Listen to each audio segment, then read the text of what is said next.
Quel grand secours d'être toujours protégé par Dieu même. Ne craignons rien, il fait tout bien, et nous garde, il nous aime. Ne craignons rien, il fait tout bien, et il nous garde, il nous aime. Il dit, je veux vous rendre heureux, laissez-moi tout conduire. Si je vous prends pour mes enfants, rien ne pourra vous nuire. Si je vous prends pour mes enfants, rien ne pourra vous nuire. Pour aujourd'hui, comptons sur lui. Il nous garde, il nous aime. Quant à demain, sa bonne main, et pourvoira de même. Quant à demain, sa bonne main, et pourvoira de même. Quel grand secours d'être toujours sous le du Dieu suprême. Ne craignons rien, notre soutien, c'est l'Éternel lui-même. Ne craignons rien, notre soutien, c'est l'Éternel lui-même. Je vais vous écouter avec cette oreille attentive, à entendre ce que la parole de l'Éternel nous déclare dans le livre de 2 Corinthiens, chapitre 12, verset 9. Et il m'a dit, ma grâce te suffit, car ma puissance s'accomplit dans la faiblesse. Je me glorifierai donc bien plus volontiers de mes faiblesses, afin que la puissance de Christ repose sur moi. Que l'Éternel bénisse l'influence de ses paroles et que nous soyons donc à l'écoute de ce que Frère Coco va nous dire en ce midi. Frère Coco, sois béni de l'Éternel. Je sais qu'il t'a accordé une grâce particulière, mais sois dans les conditions nécessaires pour qu'il puisse encore continuer à parler en toi afin que tu puisses donc nourrir son peuple. À vous tous. Bonne écoute. Donc, j'aimerais, frères et sœurs, vous remercier également d'être là. Et c'est avec joie que j'ai accepté d'être là. Ce conseil m'a appelé pour me demander si je peux tenir la réunion aujourd'hui comme c'était prévu. Et puis, je lui ai dit, je vais réfléchir. Et puis, je pense qu'avec mon épouse, le Seigneur va donner ce texte que nous allons méditer aujourd'hui. Et puis, je lui disais que je vais avec la force que le Seigneur me donnera. Et on va aller de l'avant parce que nous servons un grand Dieu. Et je crois en lui. Donc, juste avant d'aller plus loin, j'aimerais donc déjà vous remercier, frères et sœurs, tous ceux qui sont connectés, pour vos soutiens, n'est-ce pas, votre amour, vos prières, vos mots d'encouragement, votre présence également, et envers moi, et envers également ma famille. Et vraiment, j'ai beaucoup apprécié, vraiment merci pour tout ce que vous avez pu faire, et que Dieu continue donc à nous bénir et à nous soutenir, à nous garder en ce moment. Le sujet que j'ai vu partager avec vous ce midi, ma puissance dans ta faiblesse. Alors, pourquoi ce sujet? C'est important. Et le texte de base que j'ai choisi de partager avec vous, c'est 2 Corinthiens 12, verset 9. Alors, 2 Corinthiens 12, verset 9. Et il m'a dit, ma grâce te suffit, car ma puissance s'accomplit dans la faiblesse. Je me glorifierai donc bien plus volontiers de mes faiblesses, afin que la puissance de Christ repose sur moi. Le Seigneur m'a donné ce texte déjà au début de la semaine, par rapport à ma mère, mardi, quand j'ai pris conscience qu'elle est effectivement morte dans le cercueil. Je sais que j'avais du mal à accepter d'ailleurs. Et il m'a lu ce texte, mais pas avoir un contexte, puisque j'utilise beaucoup ce texte lorsque j'accompagne les gens en difficulté, les gens qui souffrent, les gens qui sont en problème. J'utilise beaucoup ce texte pour les aider à faire face à la situation, faire face à leurs problèmes et les aider à s'en sortir. Et ce mardi, Dieu m'a dit, voilà ce texte que je te donne, que tu as beaucoup utilisé pour les autres, que tu as beaucoup encouragé les autres. Et maintenant, je te le renvoie. Et maintenant, j'aurais voulu que tu puisses toi-même l'expérimenter. Et je serai avec toi. Et ce texte m'a fait du bien mardi dernier. Et j'ai dit, Seigneur, merci beaucoup. Donc, je vais l'accepter, je vais l'expérimenter, je vais faire une expérience avec toi encore. Chose que j'ai fait depuis quelques semaines, depuis ma mère est malade. Et je pense que Dieu m'a vraiment béni et gardé. Et j'ai découvert encore d'autres aspects de Dieu. Et vraiment, ça m'encourage à l'aimer davantage et à le servir encore mieux. Parce qu'il est vraiment un grand Dieu merveilleux. Donc, ce texte, donc, j'ai voulu le partager avec vous. Pour ceux qui ont connu des difficultés, ceux qui connaissent des difficultés, ou ceux qui auront à faire face aux difficultés. Et de voir que c'est Jésus qui s'adresse à Paul et lui donne un message. Mais un message dans un contexte particulier, je dirais. Pourquoi? Parce que quand on lit le contexte ici, on voit que le verset de 2 Corinthiens 12, verset 8, dit ceci: « 3 fois j'ai prié le Seigneur de l'éloigner de moi. » Nous connaissons un petit peu le contexte de Paul. Il avait une échappe, d'accord, problème à l'œil. Il empêchait d'être heureux, de vivre tranquillement, d'accomplir sa mission. Et l'histoire nous dit qu'il était très méprisé d'ailleurs aussi par rapport à cette maladie. Et il avait tellement mal en lui-même qu'il a voulu demander à Dieu une petite faveur de l'aider, de faire un miracle dans sa vie et de pouvoir l'aider à pouvoir s'en sortir et être guéri de ce problème-là. Et on se comprend. Moi, je me suis dit combien de fois, dans nos détresses, nos peines, nos souffrances, nos désirs, nos souhaits, nous faisons appel à Dieu. Nous prions Dieu. Et je me rappelle que pendant 10 mois, le monde entier priait pour ma mère. J'ai reçu des messages à travers YouTube de par le monde où on priait pour elle, on pensait à elle, et on croyait fermement à ce miracle, et même à la dernière semaine, elle-même y croyait. Et puis, on a l'impression que Dieu ne répond pas. Mais en fait, Dieu répond toujours à sa manière. C'est mieux ce que nous avons besoin d'entendre d'ailleurs. Et ce qui est difficile, c'est que la réponse de Dieu parfois est déstabilisante, même parfois traumatisante. Parce que nous sommes humains et nous ne connaissons pas toujours comment Dieu fonctionne, comment il est, et nous n'avons pas les pensées de Dieu. C'est pour cette raison que nous sommes là pour expérimenter Dieu et apprendre à le connaître dans les choses de la vie, car c'est pas toujours évident. Et dans cette supplication de Paul, et je peux le comprendre puisque ça a été ma souffrance pendant cette période, demander à Dieu de faire quelque chose. La réponse que Dieu va donner à Paul, on a l'impression que Dieu est à côté, quoi. Comme quoi il n'a pas compris ce que Paul est en train de lui dire. Qu'est-ce que Dieu lui donne comme réponse? Ma grâce te suffit. On se dit, mais quel Dieu qui peut répondre à une telle chose? C'est pas ce qu'il t'a demandé. C'est pas ce qu'il voulait. Il aspire à quelque chose. Il a un désir, il a un souhait.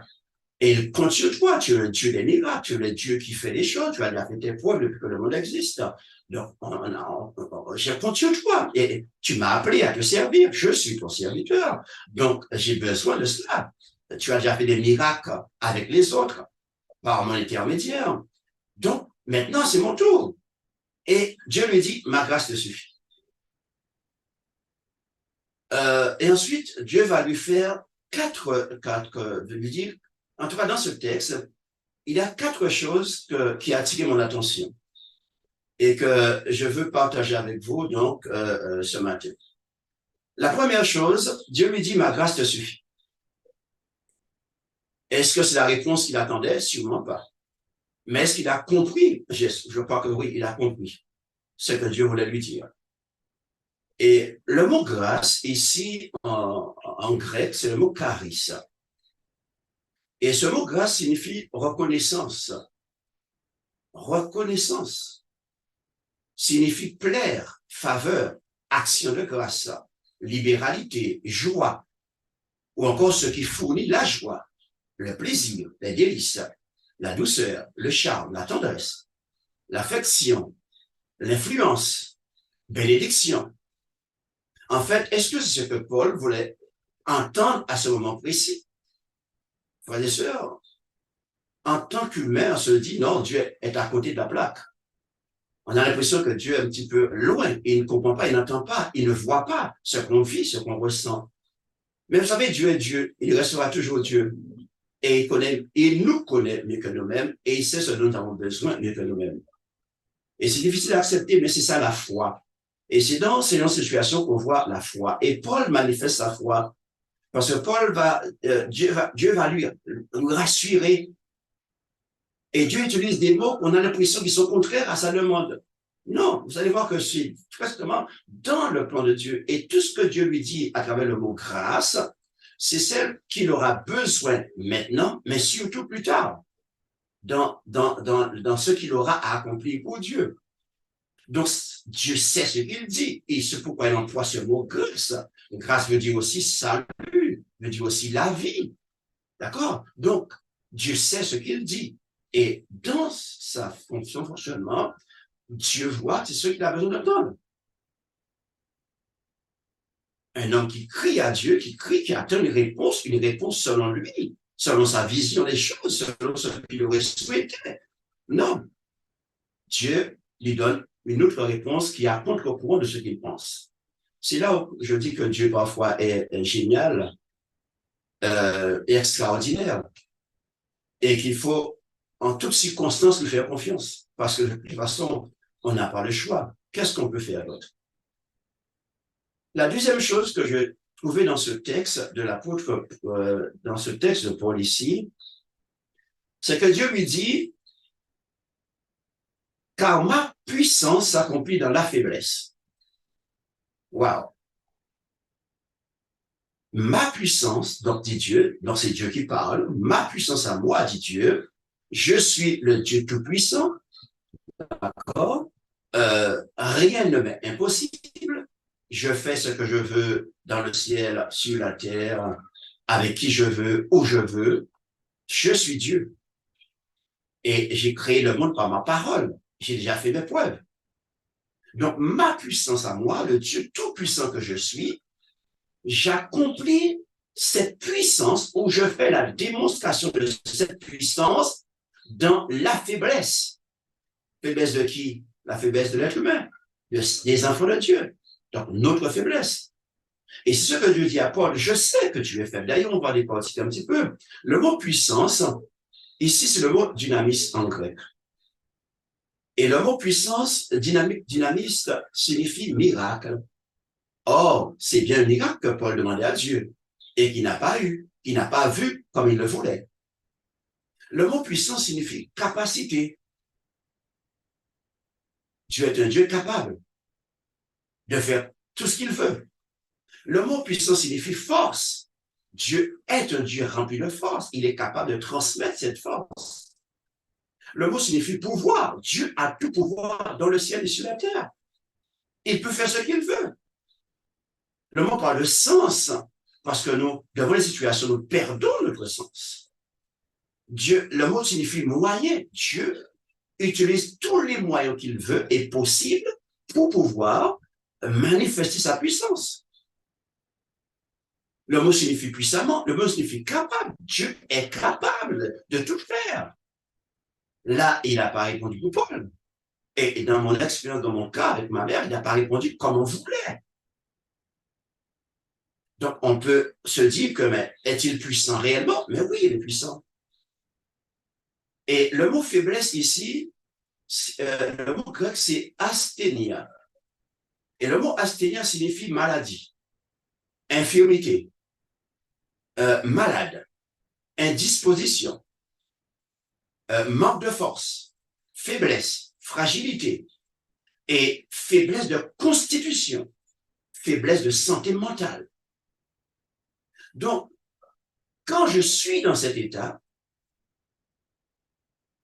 donc de souffrance, de faiblesse, Dieu me dit, c'est quand tu es comme cela que je vais manifester en toi ma toute-puissance.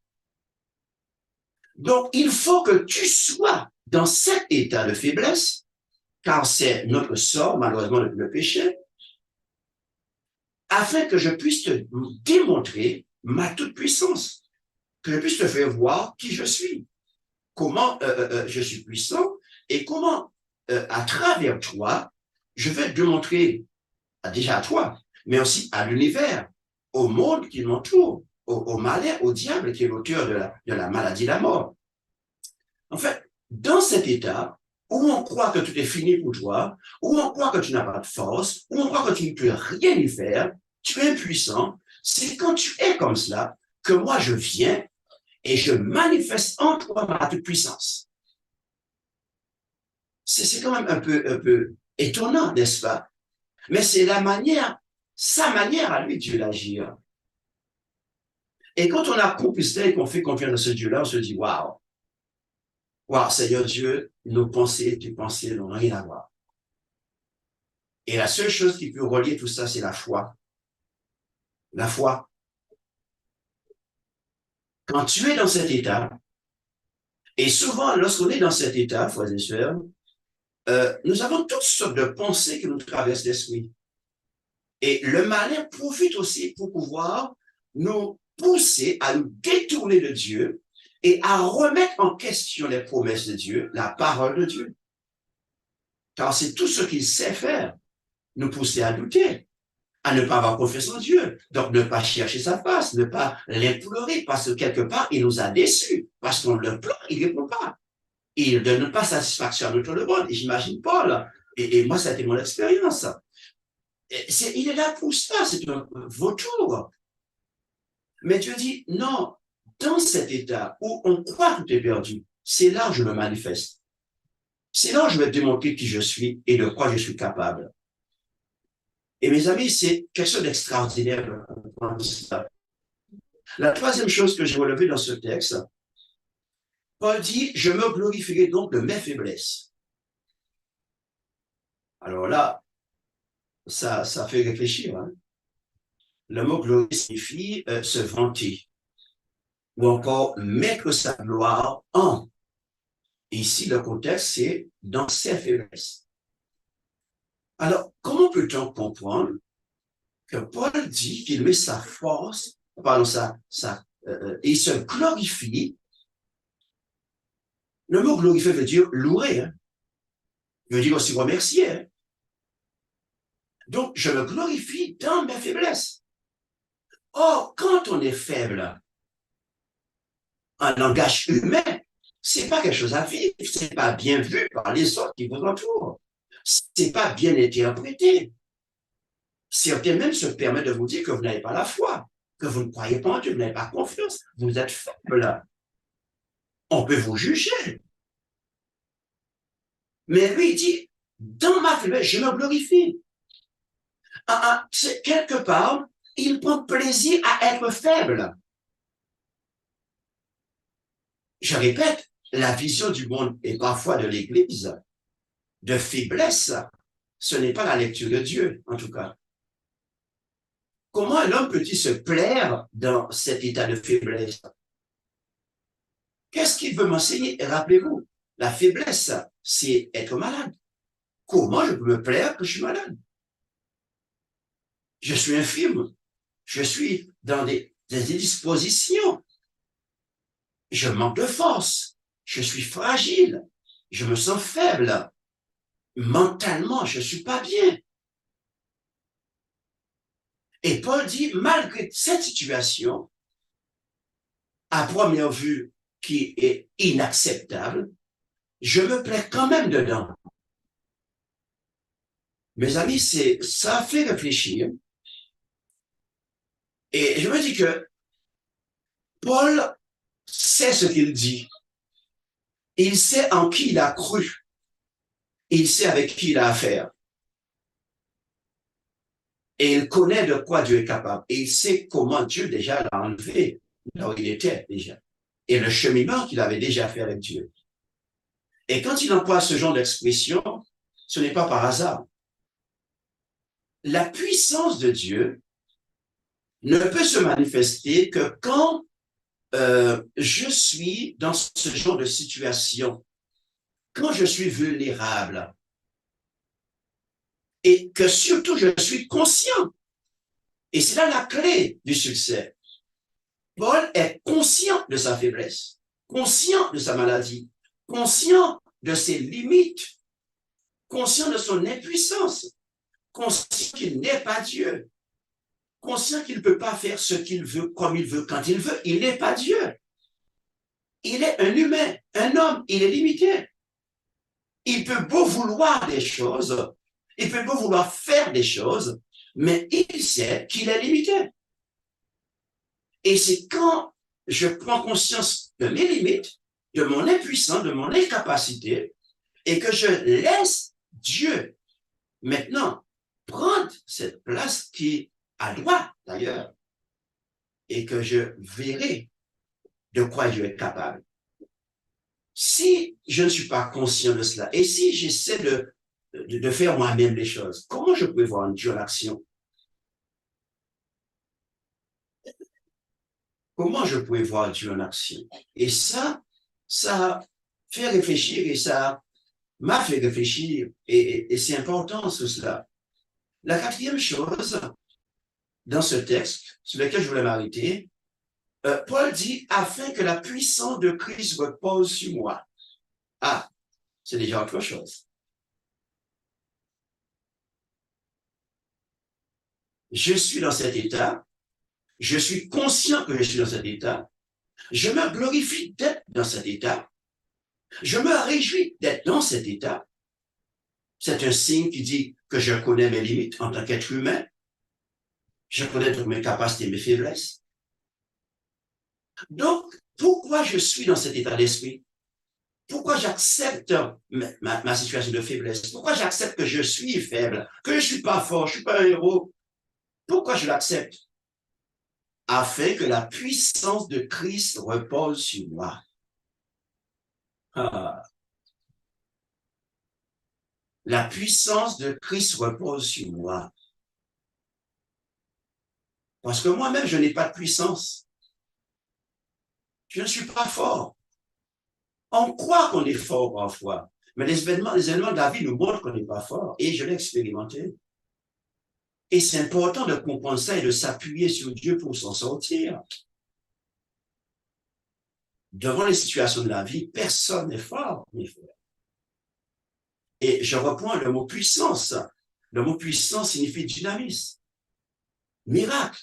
Oh, certes, Dieu n'a pas fait le miracle que Paul attendait, guérir ses yeux. Mais Dieu a fait un miracle intérieur chez Paul. En guérissant Paul de l'intérieur. Pour que Paul accepte sa situation. Et accepte de vivre avec cette situation les yeux malades. Tout en s'accrochant à Dieu et en laissant Dieu l'utiliser pour la mission, car il est appelé à une mission. S'il s'accroche à sa maladie, il ne peut pas accomplir la mission. Il faut faire un choix. Donc, quelque part, le miracle a eu lieu. Pas comme on voulait, mais il a eu lieu. Je me dis que le miracle qu'on a demandé à Dieu, c'est de guérir ma maman. Mais il n'a pas fait. Dieu sait pourquoi. En 10 mois, le monde entier priait pour ma mère. 10 mois, en tous, tout a été fait. Et pourtant, si c'est la volonté du Seigneur, et d'ailleurs, c'est ça, mon père et moi, on en a parlé, d'autres personnes, si dans ce cas, le monde entier a prié pendant 10 mois, et que Dieu ne l'a pas guéri, Dieu sait pourquoi. Et si c'est le miracle, c'est de prendre sa vie maintenant, ben, nous acceptons. Dieu est capable, il a la capacité, il a la force, il a le pouvoir, il a les moyens. ce que je ne peux pas faire. Il a déjà fait ça. Il a déjà vu. J'ai déjà vu, n'est-ce pas? Et Paul également a vu Dieu guérir les gens. Il a fait des miracles pour les autres. Il a sauvé les gens avec Dieu, la puissance de Dieu. Mais il n'a pas su se guérir lui-même. Comment comprendre ça parfois? C'est déroutant. Mais Dieu sait ce qu'il fait. Donc, remarquez bien une chose. Le texte dit, Paul dit, afin que la puissance de Christ repose sur moi. Et le mot repose ici, episkeno, signifie sur. Que la puissance de Dieu soit sur moi, à travers moi, au-dedans de moi, avant moi, par-dessus, au-dessus, au travers. Donc, que la puissance de Dieu se manifeste dans tous les aspects de ma vie, dans tous mes entrailles, dans ma tête, dans mon corps, le mental, mes muscles, mon cœur, tout. Je veux que c'est la puissance. Et Jésus disait, sans moi, vous ne pouvez rien faire. Donc, la puissance. Chers amis, frères et sœurs,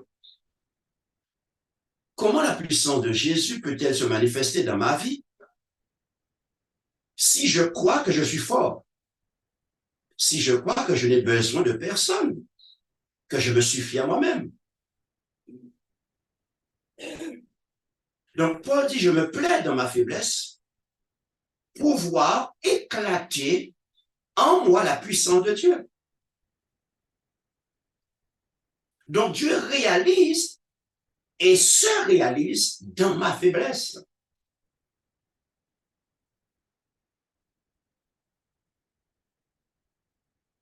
Donc, c'est dans ma faiblesse que je confesse, que j'ouvre la porte pour laisser Dieu entrer et manifester sa toute puissance en moi. Pour m'apporter l'aide dont j'ai besoin, m'apporter la guérison dont j'ai besoin. Deux forces en action ne peuvent pas aller ensemble. Il faut bien qu'un soit faible et que l'autre soit fort pour que sa force puisse se manifester et attirer l'autre à la force après. Et c'est pour cette raison que dans 2 Corinthiens 3, verset 5, il dit ceci, ce n'est pas à dire que nous soyons par nous-mêmes capables de concevoir quelque chose comme venant de nous-mêmes.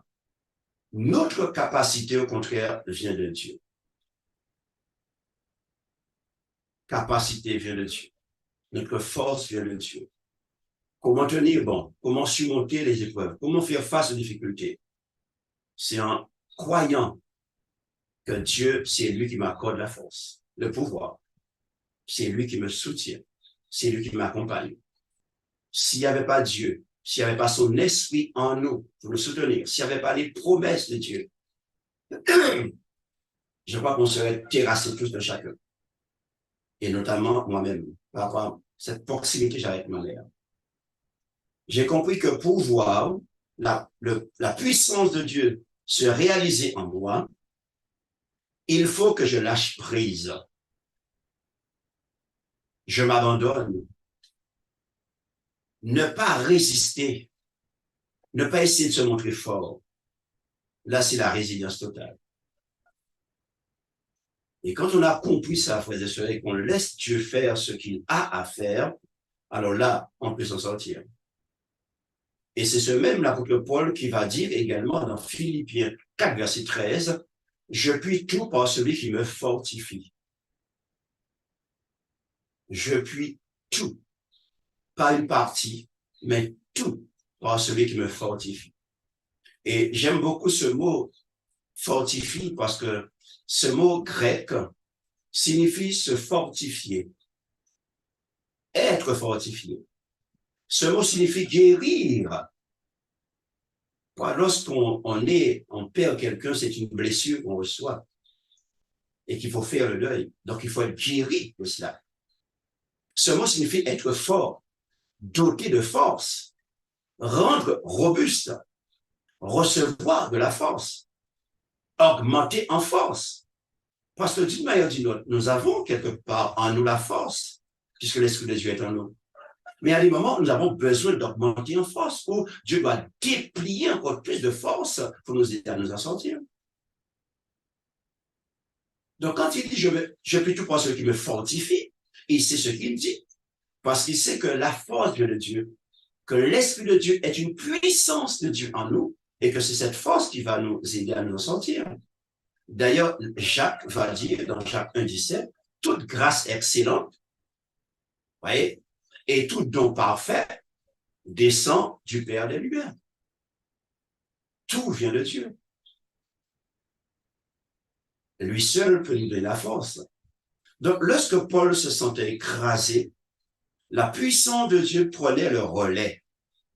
Et alors, il devenait réellement fort, capable de tout affronter et d'accomplir des exploits pour la gloire de son maître, donc Jésus-Christ.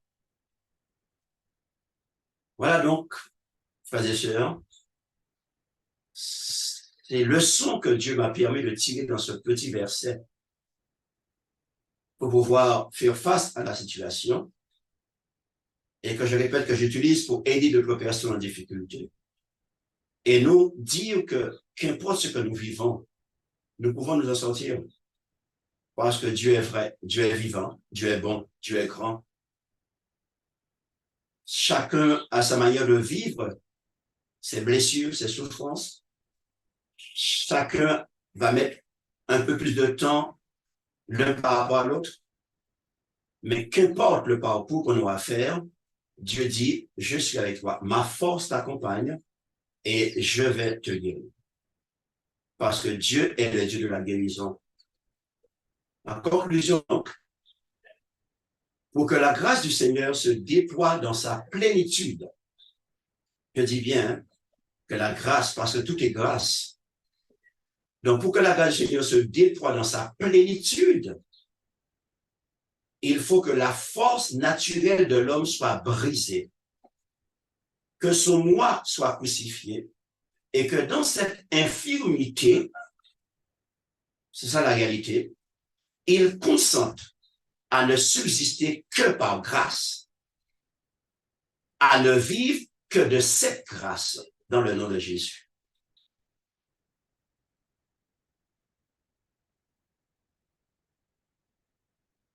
C'est la solution. Donc, je remercie le Seigneur donc de m'avoir permis de vivre cela avec lui durant la maladie de ma mère et sa mort, et qu'il continue donc de prendre soin de moi, mais aussi prendre soin de tous ceux qui sont connectés, prendre soin de tous ses enfants, qu'importe ce que nous vivons, Dieu est le même, il ne change pas, sa force est à notre disposition et nous pouvons réussir par sa grâce. Merci à vous, que Dieu vous garde, que Dieu vous bénisse et bon salut. Et dans toutes les situations, Jésus va toujours donc nous montrer que c'est lui. Et à travers le chant que nous allons interpréter là, Nanette, à travers les deux grandes questions, qui me relève dans mes chutes, c'est encore Jésus-Christ. Qui combat pour moi dans mes luttes, c'est Jésus-Christ. Et par rapport à cela, la réponse que je peux donner, Jésus a parlé, je veux le croire, que je puis lutter pour sa gloire, car mon bouclier, ma victoire, c'est Jésus-Christ. Avec assurance, détermination, que nous puissions donc écouter donc Frère Nanette et que dans nos cœurs, nous puissions également interpréter ce chant, c'est Jésus-Christ.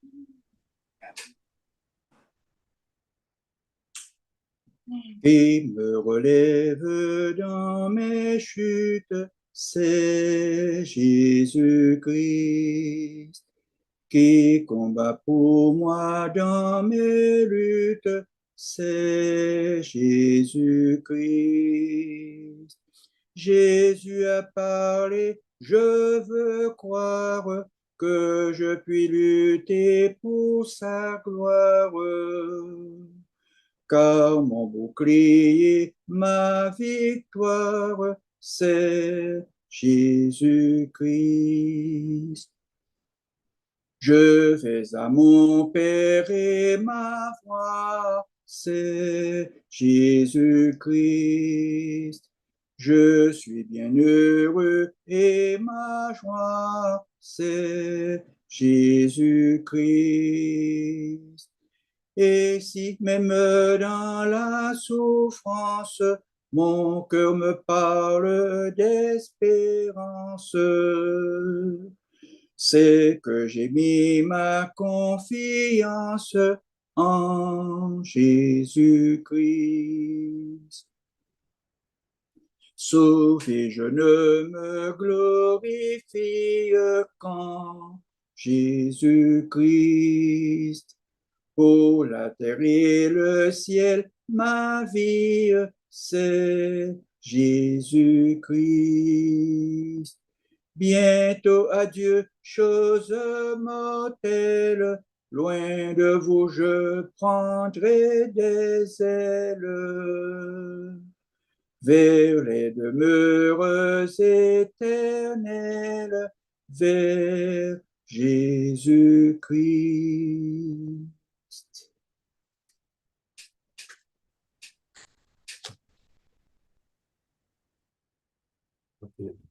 Nous allons prier. Notre Père, notre Dieu, nous te disons merci, infiniment merci pour ce moment de partage que nous avons eu ensemble, ton peuple. Merci de nous avoir reçus en ta présence et merci de nous avoir comblés alors que nous étions en ta présence. Et nous croyons que nous allons sortir en ta présence régénérés, remplis de joie, de bonheur, et que nous avons reçu tes multiples bénédictions. Merci pour tout dans le nom de Jésus. Merci pour la louange que nous t'avons donnée, nous croyons que tu l'as accepté, que tu as créé ce moment. Merci pour ce message que tu nous as donné, de réconfort, d'encouragement. Et alors que nous allons nous séparer, que ton esprit puisse inscrire dans nos cœurs ce message de force, de joie, de bonheur, et que nous puissions, quelles que soient les circonstances, rester dignes de toi, dignes d'un enfant de toi, et que tu puisses être fier de nous, car tu as besoin de manifester ta gloire en nous. Ta réputation est entre nos mains, et tu veux être fier de nous dans toutes les circonstances. Continue à prendre soin de nous. Continue à nous bénir abondamment. Continue à te manifester dans nos vies. Continue, Père éternel, car nous avons besoin de toi sans cesse. Alors que nous allons nous séparer, que chacun ait là cette conviction que tu as été présent avec nous dans ce moment de partage, que ton Esprit Saint s'est révélé à chacun d'entre nous, que nous avons reçu tes multiples bénédictions et que nous allons terminer en beauté ce sabbat et les autres jours que nous aurons passé sur cette terre avec toi. Père éternel, bénis chacun d'entre nous. Oui, donne-nous l'assurance que nous sommes bénis en Jésus. Et donne-nous de vivre comme des enfants de Dieu bénis en Jésus. Père éternel, garde-nous ta paix. Bénis ton peuple, bénis chaque personne connectée, bénis chaque famille. Et soutiens-nous, Père éternel. Et que toute gloire et honneur te soit accordée. Je te prie en Jésus et pour ta gloire éternelle. Amen. Amen.